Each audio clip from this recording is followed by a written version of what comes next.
Rain poured over the quiet roadside like the sky itself was grieving. Emma stood beside her broken-down car, hood open, her two kids asleep in the back seat. She wiped her tears quickly before they could fall. Being a single mom meant there was no room for weakness. The engine had died, and so had her last bit of hope for the day. Headlights slowed behind her. A sleek black car pulled over, far too expensive for this forgotten highway. The driver stepped out in a tailored coat, his presence calm but powerful. He didn't look like someone who fixed engines. He looked like someone who owned companies. "Need help?" he asked gently. Emma avoided eye contact. "It's fine, I'll manage." But the man had already rolled up his sleeves. As he leaned over the engine, something about his voice, his quiet focus, felt painfully familiar. When she finally looked up, her breath caught. "Daniel?" He froze. Time seemed to collapse between them. High school hallways, shared dreams, promises whispered under summer skies, and the day he left town to chase success, promising he'd come back. He never did. "I've looked for you," Daniel said softly, his voice no longer carrying the confidence of a billionaire, but the vulnerability of a boy who once loved her. "You disappeared." Emma gave a small, bitter smile. Life happened. The engine coughed back to life under his skilled hands. He shut the hood gently, as if afraid any sudden movement might break the fragile moment between them.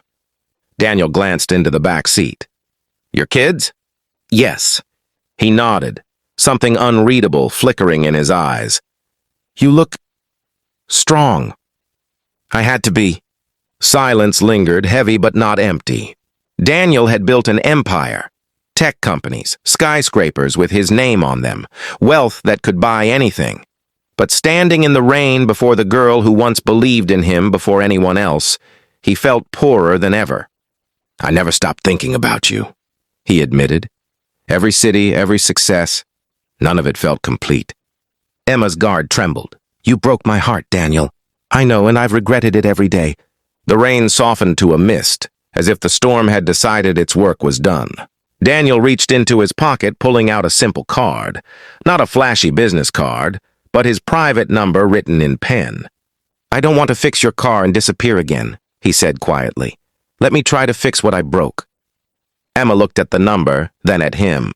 The boy she loved was still there behind the billionaire's polished image. Older, wiser, maybe finally ready. For years, she had carried love like a scar. Now it felt like a door. "I don't need saving," she said firmly. "I know," Daniel replied. "That's why I respect you. I just want a chance." One of the children stirred, whispering sleepily, "Mom?" Emma opened the car door and tucked the blanket around her son. Daniel watched her with something deeper than admiration. Devotion. He had conquered boardrooms and markets, but this small family in a broken car, felt like the most important thing he had ever faced. As Emma slid into the driver's seat, she hesitated. "Coffee," she said finally. "That's all." Daniel smiled, the kind of smile that didn't belong to billionaires or CEOs, just to a man who had found something he thought he'd lost forever. Sometimes fate doesn't need grand gestures. Sometimes it just needs a broken car, and a love that never truly drove away.